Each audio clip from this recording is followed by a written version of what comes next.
Me llaman la Catrina porque durante 5 años fui la sombra de la muerte en las calles de Guadalajara, ejecutando órdenes sin preguntar, sin dudar, sin sentir nada más que la adrenalina corriendo por mis venas, cuando el gatillo cedía bajo mi dedo. Todos creen que traicioné al cártel Jalisco Nueva Generación, por miedo al Mencha, por cobardía, o porque los federales me voltearon con amenazas, pero la verdad es mucho más dolorosa y simple que todo eso. La noche que decidí romper mi juramento de sangre no fue por el Mencha, ni por los enemigos, ni siquiera por salvar mi pellejo, sino por algo que jamás pensé que podría tocarme el corazón después de tantos años matando sin pestañear. Lo que realmente me quebró fue descubrir que mi hermana menor, la única persona pura que me quedaba en este mundo podrido, había caído en las garras del mismo infierno que yo ayudé a construir con mis propias manos, manchadas de sangre.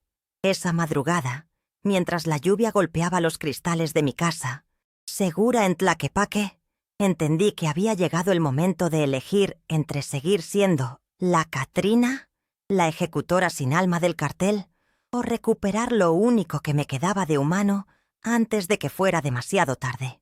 Nací el 15 de septiembre de 1995, en una casa de lámina oxidada en la colonia El Vigía, uno de esos barrios olvidados por Dios, donde el olor a pólvora se mezclaba con el aroma del pozole que preparaba mi abuela doña Carmen los domingos después de misa.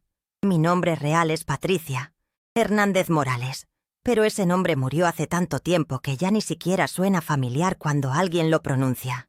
En estas calles polvorientas de Guadalajara, donde los perros flacos pelean por huesos podridos y los niños aprenden a esquivar balas antes que a leer, lo único que cuenta es el respeto que te ganas con plomo y sangre. Mi padre, Rodolfo Hernández, era un hombre trabajador que tenía un taller de llantas sobre la calzada Independencia, donde reparaba las camionetas destartaladas de los vecinos por unos pesos que apenas alcanzaban para el frijol y las tortillas. Todo cambió una noche de octubre del 2009, cuando yo tenía apenas 14 años y aún creía que existía algo parecido a la justicia en este mundo podrido. Los sicarios del cártel de Sinaloa llegaron al taller de mi papá como sombras del diablo, con las caras cubiertas por pasamontañas negros y cuernos de chivo brillando bajo las luces amarillentas del alumbrado público. Le dijeron que tenía que pagar piso si quería seguir trabajando en paz, 5,000 pesos semanales, que obviamente no tenía porque su negocio apenas daba para sobrevivir. Mi padre era un hombre orgulloso que había levantado ese taller con sus propias manos callosas, trabajando 12 horas diarias bajo el sol implacable de Jalisco, y se negó a entregar el dinero que no tenía a unos cabrones que nunca habían trabajado honradamente en su vida. La respuesta de los narcos fue rápida y brutal, como siempre. Regresaron 3 días después, un viernes por la noche cuando mi papá estaba cerrando el taller, después de una jornada agotadora, arreglando un motor fundido. Yo había ido a llevarle la cena que preparó mi mamá, unos tacos de frijoles con queso que envolvió en papel aluminio, y que aún estaban tibios cuando llegué caminando por las calles empedradas. Desde la esquina vi las camionetas negras estacionadas frente al negocio, y supe inmediatamente que algo malo estaba pasando. Me escondí detrás de un puesto de elotes que ya estaba cerrado, y desde ahí pude ver todo lo que pasó, sin que los sicarios me notaran. Eran 4 hombres armados hasta los dientes, con pistolas cromadas colgando de sus cinturones y actitudes de depredadores que habían encontrado a su presa. El que parecía ser el jefe, un cabrón flaco con cara de rata y una cicatriz que le cruzaba la mejilla izquierda, le gritó a mi padre que había tenido tiempo suficiente para conseguir el dinero y que ya no había más prórrogas. Mi papá, con esa dignidad que lo caracterizaba incluso en los momentos más terribles, les respondió que no tenía nada que darles y que prefería morir trabajando honradamente que vivir como parásito, chupando la sangre de la gente trabajadora. Esas fueron las últimas palabras que escuché salir de su boca antes de que el sicario principal sacara su pistola y le disparara 3 tiros en el pecho, sin mostrar la más mínima emoción en su rostro demacrado. Vi cómo el cuerpo de mi padre se desplomaba sobre el pavimento caliente, cómo la sangre formaba un charco oscuro que se extendía lentamente hacia la coladera tapada de hojas secas. Los sicarios se alejaron en sus camionetas como si acabaran de comprar cigarros en la tienda, sin prisa, sin nervios, como si matar a un hombre trabajador fuera la cosa más natural del mundo. Yo me quedé paralizada detrás del puesto de elotes durante lo que me parecieron horas, viendo cómo la vida se escapaba de los ojos de mi papá, mientras él trataba de pronunciar mi nombre con los pulmones llenos de sangre. Cuando finalmente me armé de valor para acercarme, ya era demasiado tarde. Rodolfo Hernández había muerto solo, tirado como un perro en la calle donde había trabajado toda su vida para darnos una existencia digna. Esa noche, mientras mi madre Esperanza lloraba desconsoladamente, abrazada al cuerpo sin vida de mi padre, y los vecinos se acercaban a ofrecernos el pésame con miradas llenas de miedo, juré por la Virgen de Guadalupe que nunca más sería víctima de nadie. El dolor que sentía en el pecho era tan intenso que pensé que me iba a matar, pero al mismo tiempo había algo más poderoso creciendo dentro de mí como un tumor maligno, un odio puro y ardiente hacia todos los cabrones que creían que podían quitarle la vida a la gente trabajadora sin consecuencias. Mi madre lloró durante meses, perdiendo peso hasta convertirse en una sombra de la mujer fuerte que había sido, pero yo sequé mis lágrimas para siempre esa noche y las reemplacé con una sed de venganza que me quemaba las entrañas como ácido. Los meses que siguieron fueron un descenso lento pero constante hacia el infierno. Sin el ingreso del taller, nos quedamos sin dinero para pagar la renta de la casa y tuvimos que mudarnos a un cuarto de azotea en la colonia Analco, donde el ruido de los camiones y el olor a basura descompuesta se colaban por las paredes de cartón que nos separaban de la calle. Mi hermana Paloma, que entonces tenía apenas 9 años, no entendía por qué habíamos perdido todo de la noche a la mañana y constantemente preguntaba cuándo íbamos a regresar a nuestra casa verdadera. Mi madre consiguió trabajo limpiando casas en las colonias ricas de Providencia, pero los 500 pesos semanales que ganaba apenas alcanzaban para la comida y los pasajes del camión. Fue durante esos meses de pobreza extrema que empecé a entender las reglas reales de la vida en Guadalajara. El barrio te enseña que hay 2 caminos para salir de la miseria: morir como pendejo esperando que las cosas mejoren por arte de magia, o vivir como cabrón tomando lo que necesitas de quienes lo tienen. Yo había visto lo que pasaba con la gente que elegía el primer camino, como mi padre, que trabajó honradamente toda su vida solo para terminar desangrado en una banqueta. No iba a cometer el mismo error. A los 15 años ya había decidido que prefería ser temida a ser una víctima, que era mejor inspirar miedo que compasión, que en un mundo de depredadores era preferible ser el cazador que la presa. La oportunidad de cambiar mi destino llegó un domingo de abril del 2011, cuando tenía 16 años recién cumplidos, y el cuerpo ya se me había desarrollado lo suficiente como para que los hombres del barrio me miraran con otros ojos. Había ido a comprar tortillas a la tienda de Don Chava cuando vi a 3 cabrones que reconocí como distribuidores de cristal, tratando de forzar a mi hermana Paloma detrás del puesto de tacos de la esquina. Paloma tenía apenas 11 años, pero ya estaba bonita, con esos ojos grandes y esa sonrisa inocente que atraía a los depredadores como moscas a la miel. Los 3 vatos estaban borrachos y drogados, riéndose mientras intentaban tocarla y prometiéndole dulces si se portaba bien con ellos. La furia que sentí en ese momento fue más intensa que todo el dolor y la tristeza que había acumulado desde la muerte de mi padre. Era como si alguien hubiera prendido fuego a mis venas y el calor se extendiera por todo mi cuerpo hasta concentrarse en mis puños cerrados. Sin pensarlo 2 veces, agarré una botella rota que estaba tirada en la banqueta y me lancé contra los 3 cabrones como una fiera protegiendo a su cachorro. El primero que intentó detenerme recibió la botella en plena cara, abriéndole un tajo desde la frente hasta la barbilla que lo dejó gritando y sangrando como cochino en el matadero. Al segundo lo pateé en los huevos con toda la fuerza que tenía y cuando se dobló del dolor, le estrellé la rodilla en la nariz hasta escuchar el crujido del cartílago rompiéndose. El tercero, que era el más grande, y parecía ser el líder del grupo, trató de sacar una navaja para defenderse, pero yo ya estaba completamente enloquecida por la rabia y no sentía miedo ni dolor. Le arrebaté la navaja y se la enterré en el brazo derecho, retorciéndola hasta que la soltó mientras gritaba como mujer. Después le di una paliza que lo dejó inconsciente en el suelo, con la cara hinchada como globo y sangrando por la boca. Todo el pleito duró menos de 5 minutos, pero cuando terminé tenía a 3 distribuidores de droga tirados a mis pies y media colonia mirándome con una mezcla de respeto y terror que nunca había experimentado antes en mi vida. Entre los espectadores que habían presenciado la goliza estaba el Flaco, un lugarteniente del CJNG que controlaba la distribución de drogas en nuestra zona y que tenía reputación de ser uno de los reclutadores más efectivos del cartel. Era un hombre alto y delgado, como su apodo indicaba, con tatuajes que le cubrían los brazos desde las muñecas hasta los hombros y una mirada fría que te hacía sentir como si estuviera evaluando cuánto valía tu vida. Después de que la multitud se dispersó y los 3 cabrones golpeados se arrastraron hacia el hospital más cercano, el Flaco se acercó a mí con una sonrisa que no llegaba a sus ojos y me felicitó por haber demostrado que tenía los huevos para defender lo que era mío.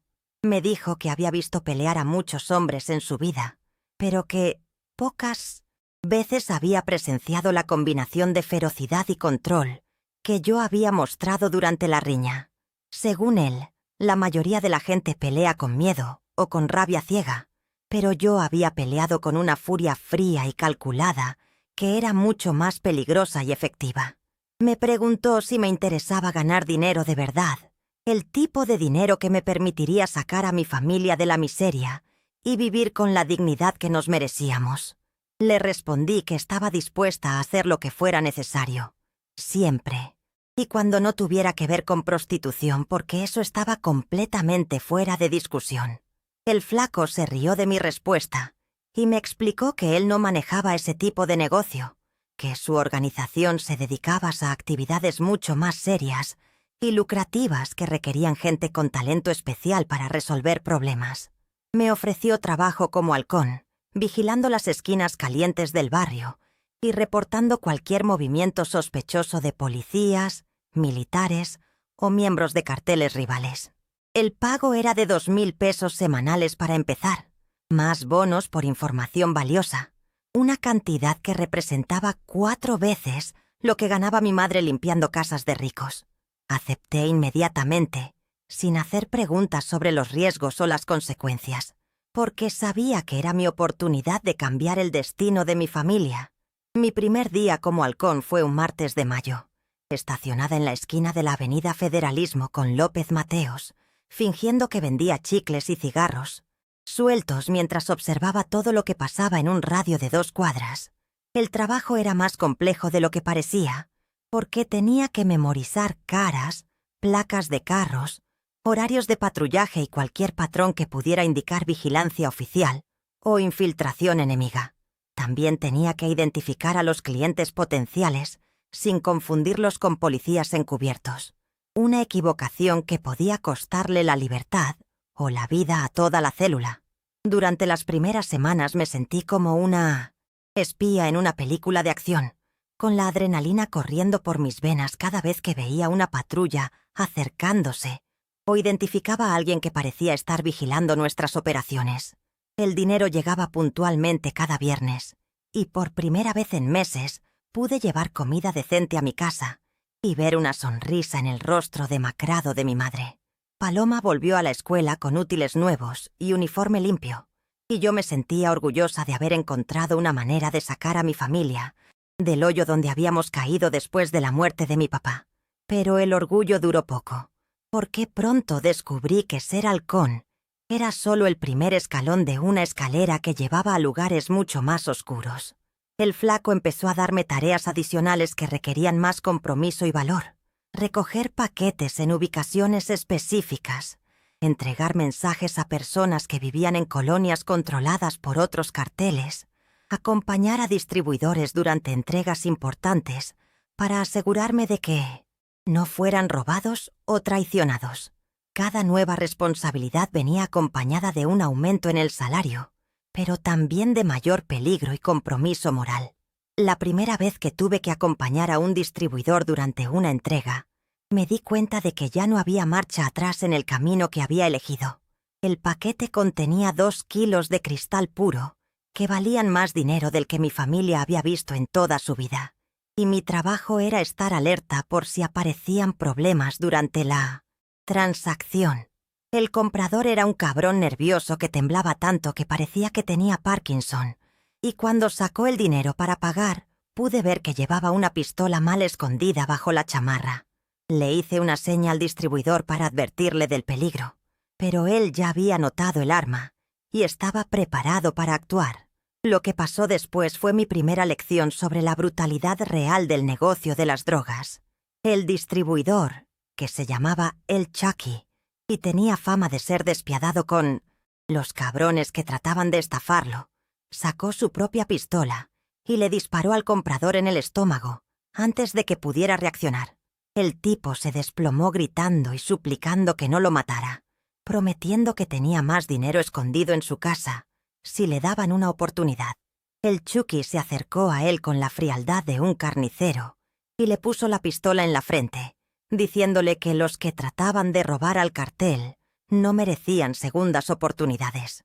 Vi cómo el cerebro del ladrón se esparcía por el pavimento cuando el Chucky apretó el gatillo, cómo sus ojos se pusieron vidriosos y cómo su cuerpo dejó de moverse para siempre. Era la primera vez que presenciaba una ejecución tan de cerca y el impacto fue tan fuerte que vomité hasta que solo me salía bilis amarilla. Pero lo que más me sorprendió no fue la violencia en sí, sino lo rápido que me acostumbré a ella. Al día siguiente ya no pensaba en el muerto, y una semana después el recuerdo de su cara ya se había borrado de mi memoria, como si nunca hubiera existido. Esa indiferencia hacia la muerte fue lo que llamó la atención de El Flaco, quien había estado observando mis reacciones durante las misiones más peligrosas. Me explicó que la mayoría de los reclutas necesitaban meses para desarrollar la frialdad necesaria para trabajar en este negocio, pero que yo parecía tener un talento natural para separar las emociones de las acciones. Según él, esa era una cualidad muy valiosa que podía abrirme puertas hacia responsabilidades más importantes y mejor pagadas dentro de la organización. A los 17 años me gradué de halcón a bajadora, lo que significaba que mi trabajo ahora consistía en quitarle la mercancía a los pendejos que trataban de vender droga en territorio del CJNG, sin pagar los impuestos correspondientes. Era un trabajo más activo y peligroso que requería habilidades de combate y una actitud intimidante que hiciera que los objetivos entregaran la droga sin resistirse. La paga también era mucho mejor. 5.000 pesos semanales más, un porcentaje de todo lo que recuperara, dinero que me permitió alquilar una casa más decente para mi familia y enviar a Paloma a una escuela privada, donde estaría más segura. Mi primera misión como bajadora fue recuperar 2 kilos de cocaína que un distribuidor independiente había robado de uno de nuestros laboratorios en Tonalá. El tipo se llamaba Ricardo Medina y tenía fama de ser violento y estar siempre armado, por lo que El Flaco me asignó 2 compañeros para la operación. El Gato, un veterano que llevaba 10 años en el cartel y conocía todos los trucos del negocio, y La Sombra, una mujer mayor que yo que había empezado como prostituta y se había convertido en una de las recuperadoras más efectivas de la organización. Encontramos a Ricardo en una cantina de mala muerte en la colonia Santa Cecilia, donde estaba gastando el dinero de la droga robada en alcohol y putas baratas. El plan era simple: rodearlo cuando saliera del bar, amenazarlo con armas y obligarlo a llevarnos hasta donde había escondido la mercancía. Pero Ricardo resultó ser más inteligente y paranoico de lo que esperábamos, porque en cuanto nos vio acercarnos, sacó una pistola, .38, y empezó a disparar sin preguntar quiénes éramos o qué queríamos. La balacera duró menos de 2 minutos, pero fue lo suficientemente intensa como para que media colonia se encerrara en sus casas y varias patrullas salieran corriendo hacia el lugar del enfrentamiento. El gato recibió una bala en el hombro que lo dejó fuera de combate, y la sombra tuvo que usar toda su experiencia para mantener a Ricardo acorralado detrás de un carro mientras yo me movía para flanquearlo. Cuando finalmente logré llegar a su posición, le puse mi pistola en la nuca y le grité que tirara su arma si no quería que le volara los sesos ahí mismo. Ricardo era un cabrón de unos 30 años con la cara marcada por la viruela y los brazos llenos de tatuajes de vírgenes y calaveras. Cuando vio que estaba rodeado y sin escapatoria, decidió entregarse en lugar de morir peleando. Nos llevó hasta su casa en la colonia Ferrocarril, donde tenía escondida la cocaína robada junto con otras drogas que había estado acumulando durante meses. Pero lo que encontramos ahí cambió completamente el rumbo de la operación y de mi carrera en el cartel. Dentro de la casa había 3 niños amarrados con mecate y amordazados con trapos sucios, niños que no tenían más de 10 o 12 años y que obviamente habían sido secuestrados para algún propósito siniestro. Ricardo nos explicó que los había agarrado para venderlos a unos clientes especiales que pagaban muy bien por mercancía joven y fresca, pero que aún no había concretado las transacciones porque estaba esperando a que llegaran más compradores para hacer una subasta. La frialdad con la que describía su negocio de trata de menores me llenó de una rabia que no había sentido desde el día que mataron a mi padre. La sombra y el gato querían limitarse a recuperar la droga y marcharse, porque meterse en problemas de secuestro podía traer el calor de los federales sobre toda la organización, pero yo no podía dejar a esos niños en manos de un monstruo que los vendería como ganado al mejor postor. Sin consultar con mis compañeros, le puse la pistola en la frente a Ricardo y le dije que tenía 10 segundos para decidir si quería morir rápido con un balazo o lento con tortura. El cabrón empezó a suplicar que no lo matara, prometiendo que liberaría a los niños y que nunca más se metería en ese negocio si le perdonábamos la vida. No le creí ni una palabra, porque había visto suficiente maldad en mi corta vida como para saber que los depredadores como él nunca cambian realmente. Le dije que iba a contar hasta 3 y que si no escuchaba el número 3 significaba que había decidido matarlo de todas formas. Cuando llegué a 2, Ricardo cerró los ojos y empezó a rezar el Padre Nuestro en voz alta, como si eso pudiera salvarlo del infierno que había creado con sus propias acciones. Le volé los sesos cuando llegué a 3, y su cuerpo se desplomó sobre la sangre de sus víctimas como un costal de basura. Liberamos a los 3 niños y los llevamos a un hospital público, donde pudieran recibir atención médica y psicológica, diciéndoles que habían sido rescatados por la policía para que no nos relacionaran con lo que había pasado. Nunca supimos qué fue de ellos después de esa noche, pero al menos sabíamos que tenían una oportunidad de recuperar sus vidas y olvidar la pesadilla que habían vivido. La operación fue un éxito desde el punto de vista del cartel, porque recuperamos toda la droga robada más una cantidad considerable de mercancía adicional.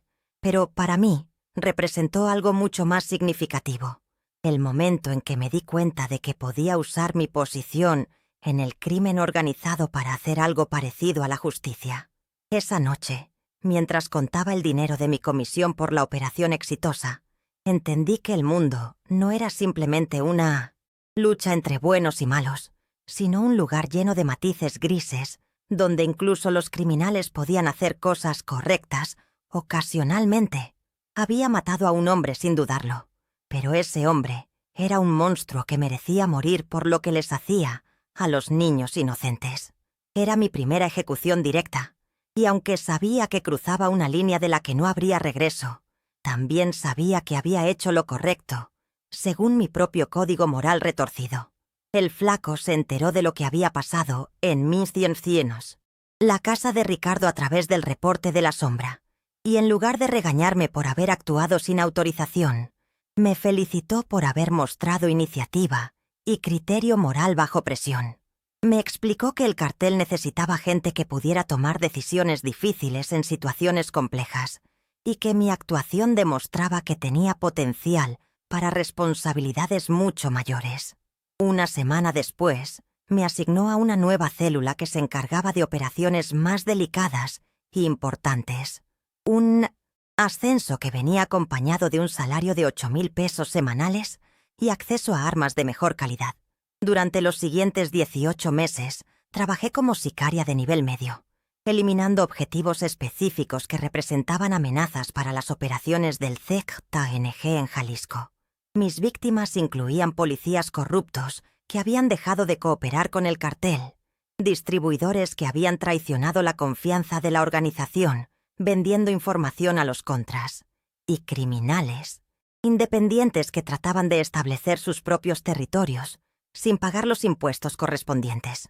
Cada ejecución era planeada meticulosamente para minimizar el riesgo de captura y maximizar el impacto psicológico en los enemigos del cartel. Desarrollé una reputación de eficiencia y limpieza que me distinguía de otros sicarios que tendían a ser descuidados o excesivamente violentos. Mis métodos preferidos eran disparos precisos a la cabeza desde distancias cortas, envenenamientos que parecían muertes naturales y accidentes automovilísticos cuidadosamente orquestados que no dejaban evidencia forense. Nunca torturaba a mis víctimas, a menos que fuera estrictamente necesario para obtener información, y siempre me aseguraba de que murieran rápidamente sin sufrimiento innecesario. Esa profesionalidad me ganó el respeto de mis superiores y el miedo de mis enemigos. Fue durante esa época que empezó a circular el apodo de La Catrina, un nombre que según los rumores del barrio me habían puesto porque era como la Santa Muerte personificada, bella por fuera, pero letal por dentro, capaz de llevarme las almas sin que las víctimas se dieran cuenta de lo que estaba pasando, hasta que ya era demasiado tarde. El apodo me gustó desde el primer momento porque sabía que en este ambiente el respeto viene del miedo, y el miedo viene de la reputación que te forjas con cada trabajo bien hecho. La gente empezó a persignarse cuando me veía pasar por las calles del barrio, y los niños inventaron canciones de cuna sobre la mujer misteriosa que castigaba a los malos durante la noche. Mi ascenso meteórico dentro de la organización llamó la atención de El Mencha, el jefe supremo del CJNG, quien había estado siguiendo mi carrera desde la distancia a través de los reportes de sus lugartenientes. A los 19 años recibí la invitación más importante de mi vida, una reunión personal con el Mencha en su rancho privado en las afueras de Tlajomulco, donde discutiríamos mi futuro, dentro del cartel y las oportunidades de crecimiento que podían estar disponibles para alguien con mi talento y dedicación. El rancho de El Mencha era como un pequeño reino en medio de la nada, rodeado de alambradas electrificadas y torres de vigilancia donde sicarios armados con rifles de asalto montaban guardia las 24 horas del día. Adentro había caballos de raza, albercas con agua cristalina, jardines perfectamente cuidados y una mansión que parecía sacada de las revistas de arquitectura que vendían en las tiendas de las colonias ricas. Era la primera vez que veía de cerca el tipo de lujo que el dinero del narco podía comprar, y no pude evitar imaginar cómo sería vivir en un lugar así después de haber crecido en casas de lámina y cuartos de azotea. El Mencha me recibió en su oficina privada, un salón enorme decorado con obras de arte que probablemente valían más que todas las casas de mi colonia juntas. Era un hombre de unos 50 años, más bajo de lo que esperaba, pero con una presencia que llenaba toda la habitación, como si hubiera una energía peligrosa irradiando de su cuerpo compacto y musculoso. Tenía los ojos más fríos que había visto en mi vida, ojos que te hacían sentir como si estuviera evaluando exactamente cuánto valía tu existencia y cuánto le costaría eliminarla si fuera necesario. Me ofreció tequila de una botella que, según él, tenía más de 20 años de añejamiento, pero yo decliné cortésmente porque nunca bebí alcohol antes de las reuniones importantes. El Mencha sonrió cuando escuchó mi respuesta y me dijo que esa era exactamente la actitud profesional que estaba buscando en sus colaboradores más cercanos. Me explicó que había estado siguiendo mi carrera desde mi primer trabajo como halcón y que estaba impresionado tanto por mi efectividad como por mi discreción y mi capacidad para tomar decisiones morales complejas bajo presión. Durante esa conversación que duró más de 2 horas, el Mencha me contó su visión para el futuro del CJNG y el papel que él creía que yo podía jugar en esa expansión. Según él, el cartel estaba en un momento crucial de su historia, expandiéndose hacia nuevos territorios y enfrentando amenazas cada vez más sofisticadas de carteles rivales y fuerzas del gobierno. Necesitaba operadores de élite que pudieran manejar las situaciones más delicadas con la profesionalidad y frialdad que yo había demostrado durante mis 2 años de servicio. Me ofreció una posición como sicaria de alto nivel bajo las órdenes directas de el 03, su brazo derecho más confiable y el encargado de las operaciones más sensibles del cartel. El salario era de 25,000 pesos semanales para empezar, más bonos por misiones exitosas, acceso a armas de última generación, casas de seguridad en diferentes puntos de la ciudad, vehículos blindados y un seguro de vida de 2 millones de pesos para mi familia en caso de que algo me pasara durante una operación. Era una oferta que representaba más dinero, del que mi familia había visto en toda su existencia, pero también sabía que aceptarla significaba comprometerme de por vida con el cartel. Le pregunté al Mencha qué pasaría si algún día decidía retirarme del negocio para llevar una vida normal, y su respuesta fue tan clara como aterradora. Me dijo que en el cartel no existían las jubilaciones ni las renuncias voluntarias, que una vez que alguien llegaba a mi nivel de conocimiento sobre las operaciones internas, se convertía en parte permanente de la familia hasta que la muerte los separara. Podía retirarme de las operaciones activas si llegaba a una edad avanzada o si resultaba herida en combate, pero nunca podría abandonar completamente la organización porque sabía demasiados secretos como para vivir libre en el mundo exterior. Esa conversación me hizo entender que estaba a punto de firmar mi propia sentencia de muerte a plazos, pero el dinero era tan tentador y las oportunidades para mi familia tan grandes que decidí aceptar de todas formas. Al día siguiente firmé mi contrato de sangre con el CJNG, un ritual que consistía en cortar mi mano derecha con un cuchillo ceremonial y mezclar mi sangre con la de el Mencha y el 03 mientras juraba lealtad eterna a la organización. Era un pacto que, según las tradiciones del cartel, solo podía romperse con la muerte, y yo lo sellé sin pensarlo 2 veces, porque creía que tenía el control de mi destino. Mi primera misión bajo las órdenes directas de el 03 fue eliminar a un comandante de la policía estatal que había estado filtrando información sobre nuestras operaciones a agentes de la DEA. El objetivo se llamaba Ramiro Castañeda y tenía 45 años, 3 hijos adolescentes y una esposa que trabajaba como maestra en una escuela primaria. Había estado en la nómina del cartel durante 6 años, recibiendo 50,000 pesos mensuales a cambio de información sobre operativos planeados y órdenes de aprehensión. Pero recientemente había empezado a jugar doble juego, vendiendo información a los americanos por cantidades mucho mayores. El 03 me explicó que la traición de Castañeda había resultado en la pérdida de 2 laboratorios importantes y la captura de 15 operadores de nivel medio, un golpe que le había costado al cartel más de 20 millones de pesos en mercancía e infraestructura. La ejecución tenía que ser pública y espectacular para enviar un mensaje claro a otros policías corruptos sobre las consecuencias de traicionar la confianza del CJNG. No bastaba con matarlo. Había que hacerlo de una manera que aterrorizara a cualquiera que estuviera considerando seguir su ejemplo. Pasé una semana estudiando las rutinas de Castañeda, siguiendo sus movimientos desde que salía de su casa en la colonia Chapalita hasta que regresaba por las noches después de sus turnos en la comandancia. Era un hombre de hábitos fijos que desayunaba en el mismo restaurante todos los días, compraba cigarros en la misma tienda y se detenía en el mismo semáforo cada mañana camino al trabajo. Esa predictibilidad era lo que lo haría vulnerable, porque en mi experiencia los objetivos más fáciles de eliminar eran aquellos que creían que su rutina los protegía de los peligros del mundo. Decidí atacarlo en el estacionamiento de una plaza comercial, donde solía llevar a su familia los sábados por la tarde para hacer las compras de la semana. Era un lugar público con muchos testigos potenciales, pero eso era exactamente lo que necesitaba para que la ejecución tuviera el impacto psicológico que el 03 había ordenado. Llegué al estacionamiento 2 horas antes que él, vestida como una madre de familia común y corriente, con una peluca café y lentes de sol que ocultaran mis rasgos distintivos.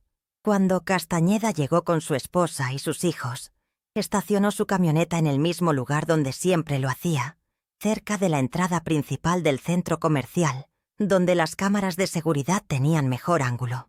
Esperé a que su familia entrara al supermercado y él se quedara solo en el vehículo revisando mensajes en su teléfono celular. Era el momento perfecto para actuar, porque no había guardias de seguridad cerca y el estacionamiento estaba relativamente vacío, debido a la hora de la tarde. Me acerqué a la camioneta por el lado del conductor fingiendo que estaba buscando mis llaves en la bolsa, una actuación que había perfeccionado durante mis 2 años como sicaria profesional. Cuando estuve lo suficientemente cerca, saqué mi pistola, .9 mm con silenciador, y le disparé 3 tiros a través de la ventana abierta, 2 en el pecho y 1 de gracia en la frente. Castañeda murió instantáneamente, sin tiempo para gritar o defenderse, con los ojos abiertos y la expresión de sorpresa congelada en su rostro para siempre. Dejé una nota en el tablero de la camioneta que decía: «Esto les pasa a los que traicionan al CJNG», firmada con una calavera dibujada con marcador negro. Era la tarjeta de presentación que el 03 me había ordenado dejar para que no hubiera dudas sobre quién había ejecutado la sentencia y por qué motivos. Después me alejé caminando tranquilamente hacia mi auto, quitándome la peluca y los lentes, mientras escuchaba los gritos de la gente que había descubierto el cuerpo. Todo el operativo duró menos de 5 minutos. Trabajo limpio y profesional que envió exactamente el mensaje que necesitábamos transmitir. Esa ejecución marcó el comienzo de la época más intensa y violenta de mi carrera como sicaria del CJNG. Durante los siguientes 3 años, entre los 20 y los 23 años de edad, eliminé a 37 objetivos en operaciones que abarcaron desde Guadalajara hasta Puerto Vallarta, pasando por Colima, Michoacán y partes de Nayarit. Mis víctimas incluían desde pequeños distribuidores que habían traicionado al cartel hasta líderes importantes de organizaciones rivales, cada muerte cuidadosamente planeada y ejecutada para maximizar la efectividad mientras minimizaba los riesgos de captura. Desarrollé una firma personal que consistía en disparos precisos a la cabeza desde distancias cortas, siempre usando munición especial que asegurara que las víctimas murieran instantáneamente sin posibilidad de supervivencia. Nunca fallé un tiro, nunca dejé testigos vivos que pudieran identificarme, y nunca cometí errores que comprometieran la seguridad de mis compañeros o las operaciones del cartel. Mi récord perfecto me convirtió en una leyenda dentro de la organización y en una pesadilla para nuestros enemigos. El poder que tenía en esa época era embriagante como el cristal más puro que procesábamos en los laboratorios clandestinos de la sierra. Cuando caminaba por las calles de mi antiguo barrio, los niños me miraban con admiración y miedo. Las madres se persignaban y susurraban oraciones, y los hombres más duros bajaban la mirada y se apartaban de mi camino. Tenía camionetas blindadas que valían más que las casas donde había crecido, joyas que brillaban más que las estrellas del cielo, tapatío y más dinero en efectivo del que podía gastar en toda una vida. Pero lo más importante no era el dinero ni los lujos materiales, sino el respeto incondicional que había ganado dentro del cartel. El Mencha me consideraba una de sus mejores inversiones y me trataba como si fuera su propia hija, consultándome sobre decisiones estratégicas importantes y confiándome misiones que otros sicarios ni siquiera sabían que existían. El 03 me había convertido en su mano derecha para las operaciones más delicadas y había rumores de que estaba siendo considerada para un puesto de liderazgo en una nueva célula que se establecería en territorio enemigo. Durante esos años de éxito y reconocimiento, mi hermana Paloma se había convertido en mi única conexión con el mundo normal. Ya tenía 17 años y había crecido hasta convertirse en una joven hermosa e inteligente que estudiaba enfermería en una escuela privada de Zapopan, lejos de las influencias destructivas de nuestro barrio original. Cada peso que ganaba con sangre lo invertía en mantenerla alejada de mi mundo maldito, en asegurarme de que ella nunca tuviera que ver la violencia y corrupción que se habían convertido en mi vida cotidiana. Paloma era mi razón de existir, mi único motivo para seguir adelante cuando el peso de todas las muertes que llevaba encima amenazaba con aplastarme durante las noches de insomnio. Soñaba con trabajar en hospitales ayudando a salvar vidas, todo lo contrario de lo que yo hacía en las sombras, eliminando personas que el cartel consideraba problemáticas. Era mi conexión con la humanidad que había perdido después de tantos años, matando sin pestañear, la prueba viviente de que aún quedaba algo puro en mi alma podrida. Mantenía a Paloma completamente aislada de mi trabajo, diciéndole que había conseguido un empleo bien pagado en una empresa de seguridad privada que requería mucha discreción y viajes constantes. Ella nunca hizo preguntas difíciles sobre los detalles de mi trabajo, probablemente porque sabía instintivamente que era mejor no saber la verdad. Vivía en un departamento que le había comprado en una zona residencial segura, tenía una mensualidad generosa para todos sus gastos y creía que su hermana mayor había logrado salir de la pobreza a través del trabajo honesto y la dedicación. La tragedia que cambiaría mi vida para siempre comenzó una noche fría de febrero del año pasado, cuando recibí una llamada de emergencia de el 03 informándome que nuestros infiltrados en la DEA habían detectado la presencia de un agente encubierto dentro de nuestra célula de Tlaquepaque.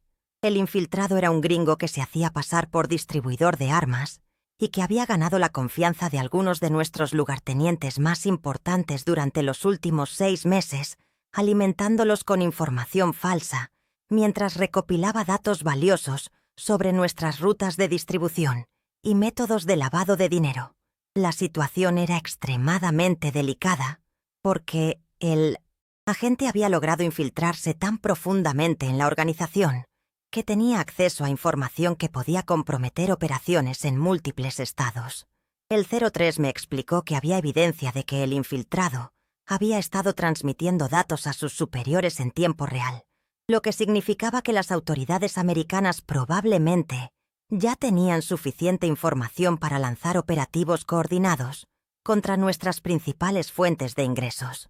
La orden era clara y urgente: eliminar a la gente antes de que pudiera transmitir más información, pero hacerlo de manera que pareciera un ajuste de cuentas entre carteles rivales para no levantar sospechas federales adicionales. El objetivo se llamaba Michael Thompson, según sus documentos falsos, pero nuestros contactos en los consulados americanos habían confirmado que su verdadero nombre era David Martínez y que era un agente veterano de la DEA con más de 15 años de experiencia en operaciones encubiertas en México y Colombia. Tenía 42 años, estaba divorciado, no tenía hijos y había dedicado toda su carrera profesional a infiltrar y desmantelar organizaciones de narcotráfico en América Latina. Era exactamente el tipo de enemigo peligroso e inteligente que requería una planificación meticulosa y ejecución perfecta. El 03 me proporcionó un expediente completo con fotografías, horarios, ubicaciones frecuentadas y patrones de comportamiento del agente infiltrado. Martínez era un profesional experimentado que variaba constantemente sus rutinas y utilizaba múltiples identidades falsas, pero después de 6 meses operando en Guadalajara, había desarrollado algunos hábitos que podían explotarse. El más notable era su costumbre de frecuentar una cantina llamada El Coyote Flaco los viernes por la noche, donde se reunía con contactos locales y bebía tequila hasta altas horas de la madrugada. Pasé 2 semanas completas estudiando los movimientos de Martínez, siguiéndolo desde distancias seguras y documentando todos sus patrones de comportamiento. Era obvio que tenía entrenamiento militar o de inteligencia, porque sus medidas de seguridad eran sofisticadas, cambiaba de rutas constantemente, usaba técnicas de contravigilancia para detectar si estaba siendo seguido, y nunca se quedaba en el mismo lugar más de unas pocas horas. Pero, como todos los hombres, tenía debilidades, y la suya era una combinación de arrogancia profesional y necesidad de mantener sus contactos con informantes locales. La tercera vez que lo vi entrar a El Coyote Flaco, decidí que esa cantina sería su tumba. Era un lugar perfecto para una ejecución discreta, porque estaba ubicado en una zona de bares y prostíbulos, donde el ruido y el caos nocturno podrían ocultar cualquier disturbio. Además, la clientela habitual consistía en borrachos, drogadictos y criminales menores que no cooperarían con las autoridades, incluso si presenciaran algo sospechoso. Era el tipo de ambiente donde un gringo podía desaparecer sin que nadie hiciera preguntas incómodas. El viernes 13 de marzo de 2023, llegué a la cantina 2 horas antes de la hora habitual de Martínez, vestida como una secretaria común y corriente que había salido a beber después del trabajo. Llevaba una peluca rubia, maquillaje discreto que alteraba mis rasgos faciales, y ropa conservadora que me haría invisible entre las cámaras de seguridad y los testigos casuales.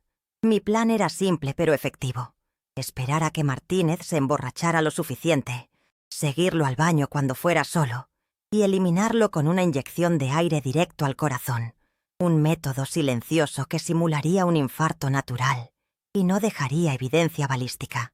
Había elegido el método de la inyección de aire porque quería que la muerte pareciera natural, sin heridas de bala o cuchillo que pudieran indicar un asesinato.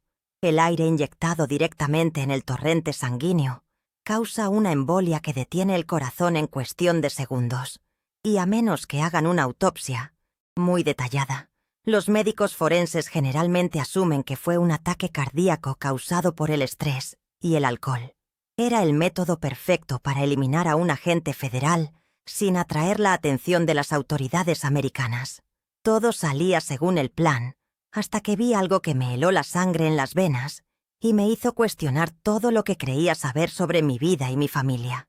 Sentada en una mesa del fondo de la cantina, compartiendo cerveza Corona y riéndose como si fuera la cosa más normal del mundo, estaba mi hermana Paloma, acompañada de 2 hombres que reconocí inmediatamente como distribuidores de cristal del CJNG. Paloma, mi niña pura, mi razón de vivir, mi único motivo para soportar este infierno de sangre y violencia, estaba ahí metida hasta el cuello en el mismo mundo podrido del que yo había tratado de protegerla durante toda mi vida. Lo que más me dolió no fue simplemente verla en ese lugar maldito, sino la condición en que se encontraba. Paloma estaba claramente drogada, con los ojos vidriosos y la mirada perdida de alguien que había consumido cristal durante horas. Su cabello, que siempre había mantenido limpio y brillante, estaba sucio y enredado. Su ropa, que yo siempre me aseguraba de que fuera nueva y de buena calidad, estaba arrugada y manchada. Pero lo peor de todo era la expresión de su cara, la misma mirada vacía y muerta que yo veía en el espejo cada mañana, después de años de matar sin sentir nada. Los 2 distribuidores que la acompañaban eran conocidos míos de vista, cabrones de medio nivel que trabajaban en las calles distribuyendo cristal y cocaína a estudiantes universitarios y jóvenes de clase media. Se llamaban El Checo y La Rana, y tenían reputación de ser especialmente despiadados con las mujeres jóvenes que se convertían en sus clientas. Los había visto antes usando técnicas de manipulación psicológica para enganchar a chamacas bonitas, ofreciéndoles droga gratis al principio para después convertirlas en adictas desesperadas, que harían cualquier cosa por conseguir su siguiente dosis.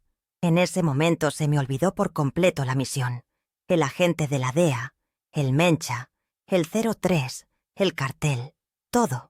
Solo podía ver a mi hermana pequeña destruida por las mismas drogas que yo ayudaba a fabricar y distribuir por todo Jalisco. La ironía era tan cruel y devastadora que sentí como si alguien me hubiera metido un cuchillo en el pecho y lo estuviera retorciendo lentamente para maximizar el dolor.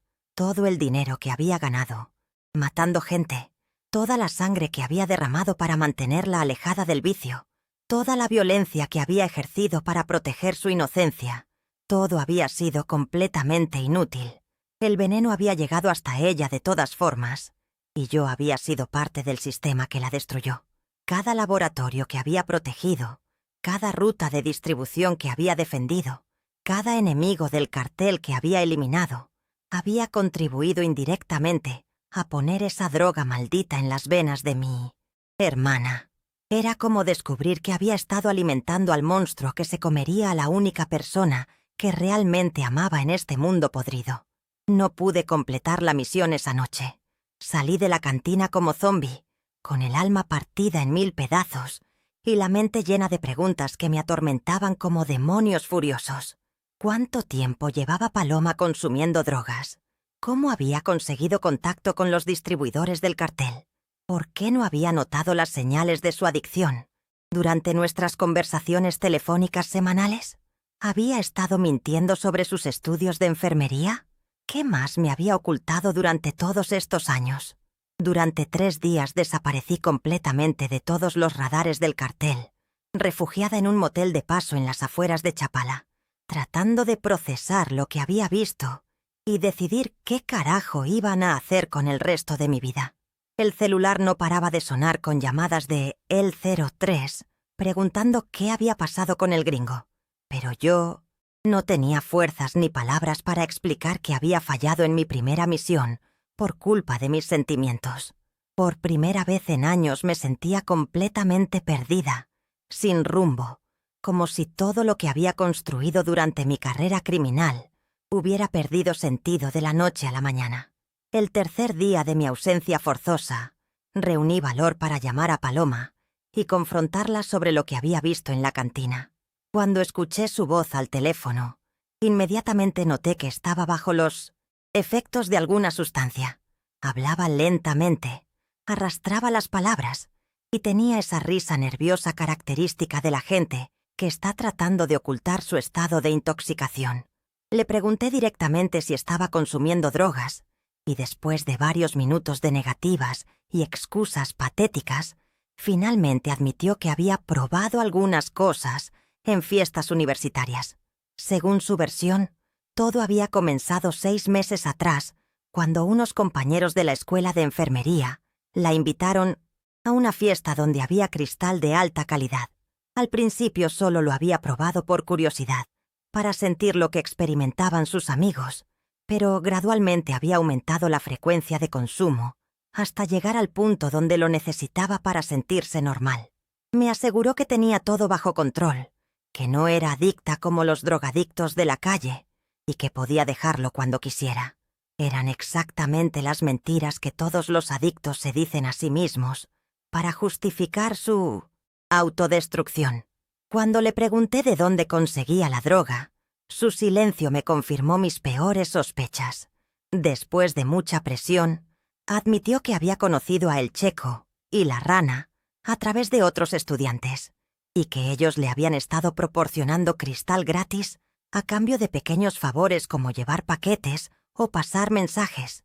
No entendía que esos favores la estaban convirtiendo gradualmente en parte de la red de distribución del cartel, y que eventualmente los distribuidores le pedirían favores más grandes y peligrosos cuando ya fuera completamente dependiente de la droga.